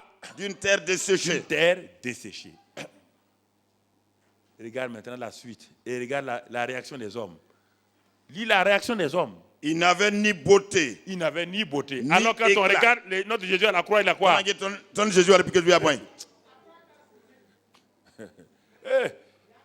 Satan a aveuglé les gens. Jésus beau. À la croix, Jésus n'était pas beau. Mais spirituellement. Pas physiquement. Il n'avait ni beauté. Lis la fin. Ni éclat pour attirer nos regards. Alors, vous êtes attirés. Alors Dieu dit que quand ceux qui l'ont vu spirituellement ont tourné la tête, il est devenu un monstre. Les péchés du monde entier, les maladies du monde entier, les malédictions, la pauvreté. Est-ce qu'on peut regarder cette personne-là? On peut le regarder? Il est déformé. Il ne peut pas attirer les regards des gens. C'est pourquoi Dieu dit qui va croire? Qui va croire que le Saint Jésus là, c'est lui qui est là maintenant, déformé là. Qui va croire? Non, on ne croit pas ça. On veut un Jésus beau, à la croix. Et comme ça. Dieu dit, ça c'est ma vision à moi. Continue. Et son aspect n'avait rien pour nous plaire. Son aspect n'avait rien pour nous plaire. C'est pourquoi nous ne voulons pas ce Jésus, nous voulons un Jésus qui est mort physiquement seulement. Nous voulons un Jésus qui a souffert physiquement. Là, ça nous permet d'aller pleurer sur lui. Jésus a souffert. Jésus, femme de Jérusalem, pleurez sur vous-même. Arrêtez de pleurer sur moi là. Je suis en train de vous sauver. Qui pleure là? Ferme-la. Il faut arrêter votre émotionnalisme. Il faut arrêter vos sentimentalismes. Ça vous fait du mal. Jésus a donné sa vie volontairement. Tu vas entendre des mots qui ne te plaisent pas, je vais te les dire. Tu n'aimes pas ces mots-là, je vais te les dire. C'est dans la Bible. C'est pas moi qui l'ai dit, c'est Dieu qui l'a écrit. Continue. Mépriser, abandonner des hommes. Mépriser. Abandonner des hommes parce qu'il est devenu quelque chose que personne ne peut admirer. Donc tous les hommes l'ont abandonné. Et même abandonné par le Père. Il a dit, mon Dieu, pourquoi m'as-tu? Il a été abandonné quand il est devenu péché. Personne ne voulait le voir. Même le ciel a fermé. Vous avez un petit Jésus sur une croix. À la croix, Jésus mourut. Jésus qui mut. À la croix, il a pris mes péchés. Mais ça c'est physique. Jésus n'a pas pris tes péchés physiquement. Le péché n'est pas physique là. Continue mon frère. Homme de douleur et habitué à la souffrance. Est-ce que quand Jésus était sur la terre, est-ce qu'il avait des douleurs? Ouais, là, votre évangile là, homme de douleur et de souffrance. Jésus avait une seule souffrance. Même les disciples de Jésus, ils avaient une souffrance. Puisqu'il est immortel. Pour que Jésus meure, il fallait qu'il devienne péché. On ne peut pas le tuer. On ne peut pas le tuer. Tu vas le tuer comment? Abraham était immortel jusqu'à ce qu'il commette le péché. Dieu a dit à Adam, qu'est-ce que Dieu a dit à Adam? Que le jour où tu mangeras, tu feras quoi? Alors, tant qu'il n'a pas mangé, est-ce qu'il peut mourir? Alors, donc, vous voulez me contredire. Il faut arrêter vos incrédulités. Quand je vous dis, c'est pourquoi Dieu me donne des passages pour vous mater bien là. Quand j'ai dit ça, immortel, il a dit tant qu'il n'a pas mangé le fruit, il ne peut pas mourir. Oui ou non? Il faut arrêter. Quand je vous parle, écoutez-moi très bien. Je suis allé au ciel, je viens du ciel, je vous parle des choses du ciel. Quand Paul vous dit ça, vous ne croyez pas. Non, peut-être c'est Paul. Paul est quoi? Paul était un criminel. Un criminel qui va au ciel. Est-ce que moi j'étais criminel? Si un criminel peut aller au ciel et moi? Et toi? Oh. Non, c'est le problème là. Vous ne croyez pas quand on vous dit. Paul s'est levé, il a dit que je suis allé au troisième ciel. Les gens ont demandé à Pierre, Saint-Pierre, est-ce que tu es d'accord avec sa doctrine? Tu es déjà allé au ciel? Pierre dit non. Le type qui persécutait là, qui tuait les gens là, dit que lui il est allé au ciel. Il a vu des choses ineffables. Tu crois à ça? Pierre dit c'est lui qui a dit. C'est le problème. C'est le problème. C'est le problème. Mais est-ce que le fait que Paul soit allé au ciel là, est-ce qu'il a eu 2 cornes après? Hein? Est-ce qu'il marchait comme ça? Les gens croient que si quelqu'un est parti au ciel, quand il vient sur le marché, il doit avoir 2 ailes. Les gens ont des idées bizarres sur les gens. Si tu vois le ciel, tu seras l'homme le plus humble. Tu seras l'homme le plus humble. Et si tu ne fais pas attention, si tu veux t'enorgueillir, Dieu envoie un démon lui-même pour te châtier comme avec Paul. Ok. Continue. Semblable à celui dont on détourne le visage, nous l'avons dédaigné. Nous n'avons fait de lui aucun cas. Cependant, ce sont nos souffrances qu'il a portées. C'est écrit souffrance, c'est pas vrai. Makos, ça veut dire ce sont nos maladies. Les théologiens traducteurs n'aiment pas ce mot. C'est écrit maladie, c'est pas en hébreu, c'est écrit maladie. Makos. Mais là-bas. Enlève souffrance, même je t'ordonne de barrer souffrance. C'est pas un péché, même maladie. Ce sont nos maladies qu'il a portées. Si c'est un péché, Dieu va mettre ça sur moi. T'inquiète pas. Tu t'as peur de ça là? Moi, mon dos est large, je vais prendre ça. C'est maladie. Si tu ne crois pas, va acheter une Bible en hébreu. Si tu lis l'hébreu, tu vas le lire là-bas. Les théologiens n'aiment pas ça. On dit non, nous sommes au temps moderne, c'est médecine. C'est maladie. Maladie. Cependant, ce sont nos maladies qu'il a portées.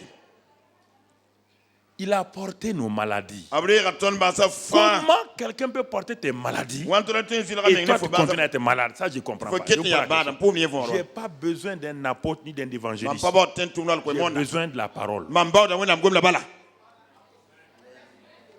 Vous voulez être esclave des hommes. La parole vous dit il a porté vos... C'est pas fini. Et il s'est chargé de quoi? De vos... Continue. Écoutez, vos fibromes là, vos kystes là, il les a portés déjà.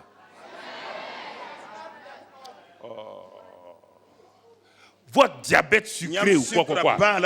Diabète amer ou sucré. Diabète il y a mise voilà sucre. Écoutez-moi frère. Quel est mon baby? Il y a colotine, il y a bêta.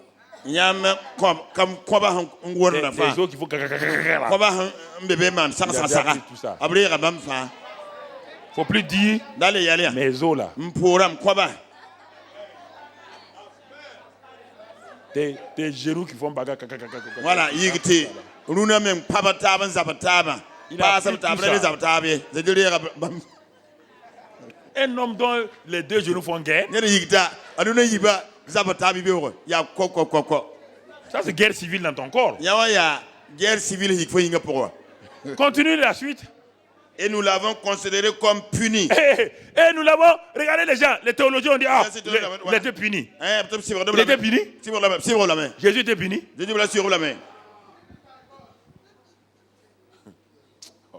Ah oui. Non. Lis la suite. Frappé de Dieu et humilié. Les gens, frappé de qui? Qui l'a frappé? Kanampamba. Oui.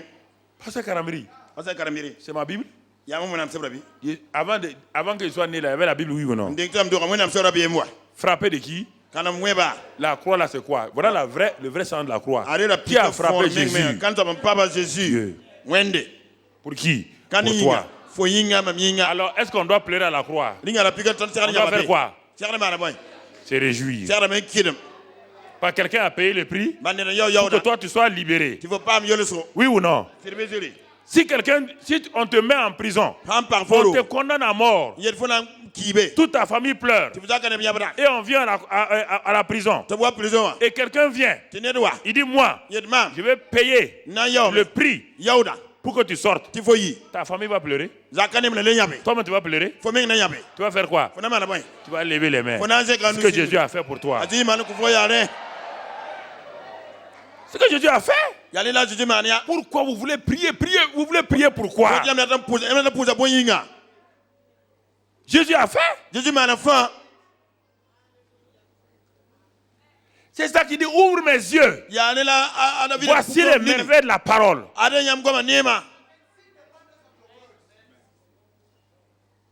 Continue, mon frère. Mais il était blessé. Blessé pour nos péchés. On ne parle pas de ces blessures physiques.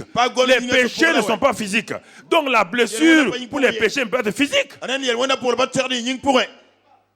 croit que c'est les clous. Donc si c'est les clous, si c'est la blessure des clous là, donc Rome est sauveur. Donc Dieu est passé par Rome pour nous sauver. C'est terrible, hein? Donc Dieu est passé par Rome pour nous sauver. Car ce sont les meurtrissures des clous là qui te guérissent. C'est possible ça? Donc Dieu va passer par les Romains pour te sauver. On ne parle pas de ces blessures. Les péchés qu'il a pris, c'est une blessure terrible. Invisible aux yeux humains, mais visible aux yeux spirituels. Continue, on est en retard un peu. Brisé pour nos iniquités. Brisé pour nos... Brisé. Est-ce qu'à la croix, Jésus était brisé? Brisé. Pour nos iniquités. Est-ce que l'iniquité est physique? L'iniquité est spirituelle. Donc tout ça, on te parle du monde spirituel. Oui. Le châtiment qui nous donne la paix. Le châtiment qui nous donne quoi? La paix. Lui, il a eu le châtiment, toi, tu as eu quoi? On te parle de ton substitut, celui qui t'a remplacé. C'est toi qui devais être comme ça là. Quelqu'un a pris ta place. Et tu continues, tu veux prier. Ça énerve Jésus. Tu pries pourquoi? Prends possession. Proclame. Parle. Confesse ce qu'il a fait. Il l'a fait. Le châtiment est tombé sur lui. Et moi j'ai reçu la paix. Je vais prier pourquoi? Je remercie Dieu. La paix que moi j'ai reçue et le châtiment que Jésus a reçu. C'est le Père, c'est le bras du Père comme ça. Tu as reconnu le bras de l'Éternel. C'est ça là comme ça. Continue, c'est pas fini. Et c'est par ces meurtrissures que nous sommes guéris. Pas nous serons guéris. Tu es déjà guéri. Mais si tu te lèves le matin, au lieu de prononcer que tu es guéri, remercier Dieu. Tu passes ton temps à poser ta main là où tu as mal et tu ne dis pas que tu es guéri. Frère, ils vont prier pour toi. 3 jours, quand ceux qui ont prié vont partir, la douleur revient. C'est ça qui fait que les gens croient. C'est ça qui a fait que une partie des évangéliques croient qu'il n'y a pas de guérison. Les gens n'ont jamais compris qu'est-ce que la guérison. Et ils sont guéris. Et demain ils meurent de cette maladie-là. Une partie des évangéliques ont dit Dieu ne guérit pas. C'est le faux espoir qu'on crée aux gens. C'est pas faux espoir. C'est réel. On ne crée aucun faux espoir. Est-ce que Jésus crée un faux espoir en Israël? Quand il est arrivé à Bethesda, il a guéri un seul malade. Est-ce qu'il a créé un faux espoir là-bas? Quand les gens de Bethesda ont vu qu'il était guéri, leurs yeux étaient fixés sur quoi? Et ils regardaient quoi? Hein? Non, et regardez la quoi? La piscine. Mais Jésus est venu pour guérir. Est-ce que quelqu'un s'est tourné pour dire regardez Jésus? Non. Est-ce que les médecins créent un faux espoir? 100 malades rentrent à l'hôpital. Il y a 20 qui sortent, 80 sont enterrés. Est-ce qu'ils créent un faux espoir? Comme ça, soyez intelligents là. Est-ce que la médecine crée un faux espoir? Les chirurgiens le matin s'arrêtent devant sa chirurgie. 10 malades rentrent. Il y a 7 qui meurent. Est-ce qu'il a créé un faux espoir? Est-ce qu'il arrête d'opérer les gens? Il continue à opérer. Donc frère, c'est comme ça. Donc, ne vous laissez pas emprisonner par les pensées des gens. Continue. Nous étions tous errants comme des brebis. Chacun suivait sa propre voie. Alors, est-ce que tu étais une brebis physiquement? Mais on te parle du monde spirituel. Tu étais un errant. Et l'Éternel a fait retomber sur lui. L'Éternel lui-même a fait quoi? Il a fait retomber sur lui. C'est pourquoi le verset 1 il a dit qui a reconnu le bras de l'Éternel. Il a fait retomber sur lui. On n'a pas dit Satan. Satan n'a pas ce pouvoir-là. L'Éternel lui a fait retomber. Dieu t'aime tellement. Il a fait retomber tout ce qui doit, tu devais mériter là. Sur lui. Tu devais danser. Tu devais exploser. Continue. Il a été maltraité, opprimé. Maltraité par qui? Dieu. Pas Satan. Maltraité, opprimé. Ça faisait mal au cœur du père. Mais comme il t'aimait, il a fait ça à son fils. Mais pourtant, quand toi tu poses des actes là, on dirait que Dieu même n'a rien fait. Quoi. Ça choque Dieu. Donc tu n'as rien compris.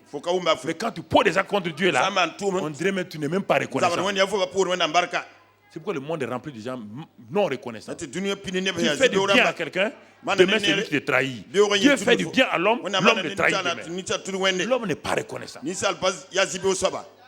L'homme n'est pas reconnaissant. C'est pourquoi l'Église n'avance pas beaucoup. Parce que l'esprit de reconnaissance n'est pas là. Tout le temps, c'est les murmures. Ce que Dieu a fait pour toi hier, s'il ne fait rien aujourd'hui, tu murmures. Tu n'es pas reconnaissant pour ce qu'il a fait. Tu devais aller en enfer. Dieu t'a arraché. Tu dois remercier Dieu pour ça. Termine. Vas-y. Et il n'a point ouvert la bouche, semblable à un agneau. Il n'a pas ouvert la bouche. Il ne s'est pas plaint. Il n'a pas dit papa. Ces méchants hommes-là, ils sont en train de prendre leur péché. Il a dit ça. Réfléchis maintenant. Regarde comment tu es misérable. Tu as regardé la croix physique. Alors c'est tout ce qu'il a fait pour toi. Regarde, tu n'as même pas été reconnaissant. Tu dis, Dieu n'a pas guéri mon enfant. Dieu n'a pas guéri mon mari. Dieu n'a pas guéri ma femme. C'est ça qui t'intéresse? C'est qu'il a fait là. Tu ne vois pas ça.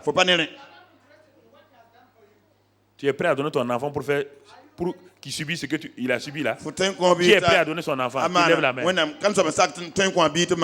Personne. Qui est prêt à donner sa vie pour subir ce que Jésus a subi? Personne. C'est le manque de reconnaissance dans ta vie là qui fait que rien ne se passe. Tu n'es pas reconnaissant. C'est des murmures. Israël est mort dans le désert. 32 000 sont morts d'un seul coup à cause des murmures. À cause des murmures, ils ne sont jamais reconnaissants. Et l'homme est tombé dans ce péché-là. Qui a reconnu quand tu te lèves le matin, à midi, au lieu de dire gloire à Dieu, ah mais Seigneur, j'ai échoué encore, j'ai pas eu ce diplôme-là. Est-ce que le diplôme va t'amener au ciel? Est-ce que donner un diplôme à quelqu'un, c'est un problème pour Dieu? Tu n'es pas reconnaissant. Tu n'es pas reconnaissant. Donc tu n'auras pas ton diplôme. Changer d'église ne changera rien. Il n'y a pas d'église, il y a une seule église. Une seule église. Il n'y a pas deux églises. Ne confonds pas les dénominations et l'église.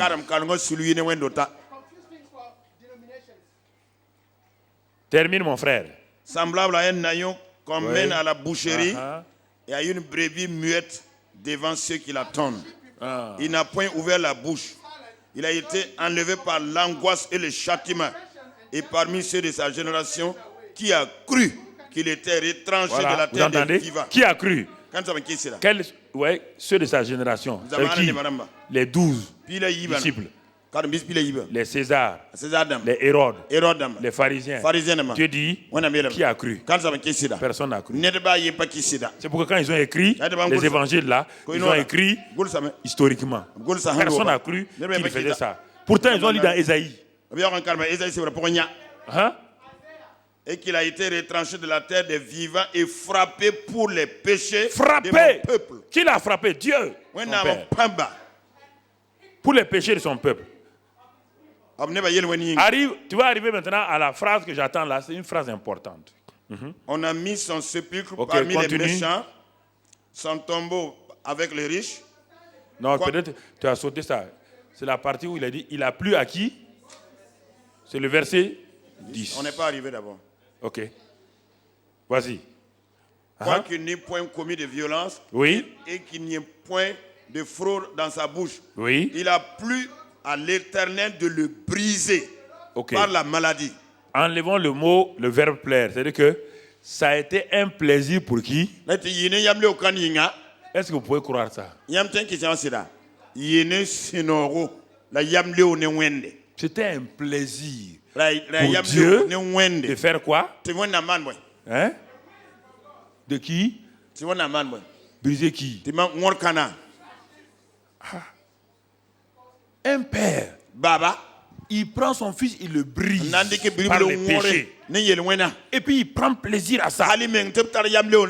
Parce qu'à cause de ce que lui et son fils ont fait, il va avoir beaucoup de quoi? De fils.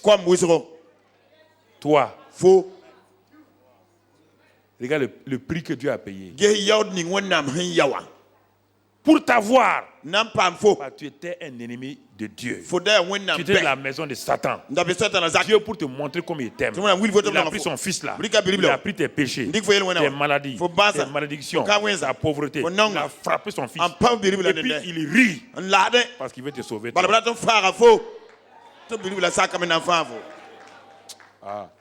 Non, mais... arrêtons-nous là simplement. Réfléchis. Comment tu peux rester malade encore? Comment tu peux rester dans la pauvreté encore? Étant riche, il s'est fait pauvre pour toi. Tu entends? Étant riche, il s'est fait pauvre pour toi. Pour que toi tu sois quoi? Riche. Étant juste, il s'est fait quoi? Péché pour toi. Pour que tu sois quoi? Juste. Étant béni, il s'est fait malédiction pour toi. Galates 3:13. Pour que toi tu sois quoi? Béni. Alors, mais qu'est-ce qui te manque?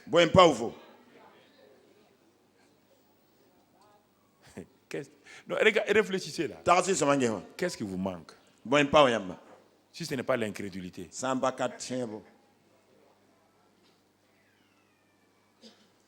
Tu entends? Ma fille, tu entends? Rien. Il a tout. Il était juste. Toi, tu étais péché. Il est devenu péché. Toi, tu deviens juste. Tu étais maudite. Lui, il s'est fait maudit. Tu dois que sois béni. Tu étais malade. Lui, il a pris tes maladies. Toi, tu sois en bonne santé. Tu étais pauvre. Il s'est fait pauvre. Pour que tu sois riche. Regardez les 4 domaines. Pourquoi vous continuez à être dans ça? Soit il manque la révélation, mais ce matin, la révélation vous a été donnée. Assois-toi et médite Ésaïe là. Et réjouis-toi dans Ésaïe. C'est pourquoi, quand il a fini Ésaïe 53 là, comme les gens ont coupé là, et regardez Ésaïe 54 là, regardez ce qu'il dit maintenant. Il nous parle. Regarde Ésaïe 54 verset 1. Lis-le. Réjouis-toi stérile. Réjouis-toi qui? Stérile dans tous les domaines. Stérile spirituel, stérile physique, stérile financière, stérile dans tous les domaines. Il dit quoi? Réjouis-toi. Réjouis-toi. Amen. Réjouis-toi. Ce matin, livre-toi toi-même au Seigneur. Ne retiens rien. Livre-toi toi-même. Dis à Dieu. Jusqu'à présent, j'avais peur de me livrer. Je ne savais pas que toi tu as fait ce grand sacrifice. Je ne croyais pas encore. Je vais me livrer à toi ce matin afin d'entrer dans ton héritage, de prendre possession. C'est le temps, on va prier et rendre grâce à Dieu. Réfléchis toi-même, réfléchis et commence à remercier Dieu. Ce qu'il a fait pour toi là. La maladie ne doit pas rester sur toi. Ni la dépression. Non. Non, ma fille. refuse ça. Je n'ai pas dit de sentir. Je n'ai pas dit d'expérimenter. J'ai dit de croire la parole. Il a pris tes péchés. Il est devenu péché. Pour que tu sois la justice. Pour que tu aies la victoire. Il a pris tes malédictions. Pour que toi tu sois béni. C'est pour que tu aies béni de toute bénédiction. Il a pris tes maladies. Pour que toi tu sois en bonne santé. Il a pris ta pauvreté. Pour que tu sois dans la prospérité. Est-ce que tu vas remercier le Seigneur Dieu ce matin? C'est la parole qui le dit. Commence à remercier Dieu pour la parole d'abord. N'essaie pas de sentir. Remercie Dieu pour la parole. Élève ta voix et remercie Dieu maintenant. Tiens-toi debout et remercie Dieu. Remercie le Seigneur ce matin. Bénis le Seigneur ce matin. Glorifie le Seigneur ce matin. Il a tout accompli. Il est ta sagesse. Il est ta rédemption. Il est ton salut. Il est ta délivrance. Il est ta prospérité. Il est tout en tout. Il a tout. Prends possession. Il t'a délivré de la puissance des ténèbres. Il t'a transféré dans le royaume de son fils. Il a tout fait. Accepte ça. Et dis, stérile, réjouis-toi. Si tu es stérile physiquement, réjouis-toi. Si tu es stérile spirituellement, réjouis-toi. Si tu es stérile financièrement, réjouis-toi. Oh, quand il dit le fruit de ta justice, il dit ta prospérité va s'étendre.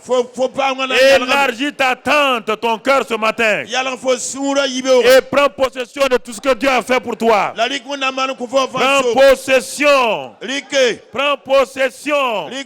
Prends possession. Prends possession. Dieu a tout accompli. Reconnais le bras de l'Éternel.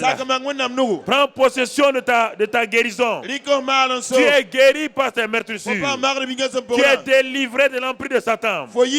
Tu es délivré même si tu ne sens rien. Même si tu ne sens la douleur. Tu es guéri par tes meurtrissures. Tu es délivré du pouvoir de Satan. Tu es délivré du pouvoir du péché. C'est fait, c'est accompli. C'est fait, c'est accompli. C'est fait, c'est accompli. On va changer un cantique que le groupe musical va chercher et nous allons remercier Dieu pour ça. Il a tout accompli, frère. Est-ce que qui a cru à ce qui nous était annoncé ce matin? Qui a enfin reconnu le bras de l'Éternel? Alors si tu as reconnu ça, ne sois plus culpabilisé, ne sois plus complexé. C'est ce que Dieu a fait lui-même. Dieu l'a fait. Dieu l'a fait. Ce que Dieu a fait est pour toi. Amen. Ce que Dieu a fait est pour toi. Donc, aucune tumeur ne pénètre dans ton corps. Aucun mal de cœur. Aucun diabète ne pénètre dans ton corps. Dieu l'a fait. Il l'a fait.